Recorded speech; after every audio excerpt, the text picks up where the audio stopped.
আসসালামু আলাইকুম রহমতুল্লাহি ওয়া বারাকাতুহু। সুপ্রিয় দর্শকবৃন্দ, আমি এখন আছি আমার জমিতে।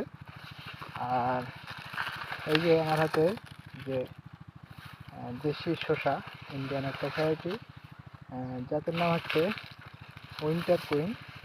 এই জাতটা পুরো একদম দেশি যে খেরা আমাদের বাংলাদেশে চলে, সেম এমনই হবে। আর এটা খেতেও একদম হবু দেশি খেরার মতনই। আমি এটা আমাদের এই জমিতে আজকে রোপণ করছি।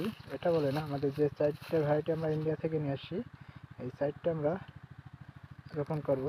আমাদের ট্রায়াল সহ মাটিতেও দেবো এবং মাছায় দেবো এবং মালচিং দিয়েও করবো, মালচিং ছাড়াও করব। আপনারা যদি এই জাতগুলো, গত বছর আলহামদুলিল্লাহ ভালোই ছিল, তো এবছর ট্রায়াল দেব যে কেমন রেজাল্ট আসে। গত বছর ভালোই ছিল বলে আমরা সারা বাংলাদেশে ইনশাল্লাহ সেল দিচ্ছি।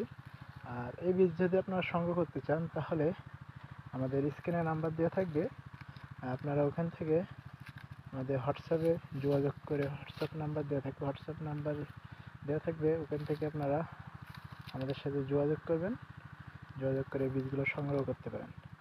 আর এই জাতগুলো এমন একটা খুব লম্বা হয়ে থাকে, প্রায় 5 থেকে 6 ইঞ্চি এমন এই জাতটা সাইজ লম্বা হয়ে থাকে, খুব একটা ভালো, আর খেতেও খুব সুস্বাদু। আপনারা এটা চাষ করতে পারেন নির্ভয়ে, একটা খুব ভালো জাত।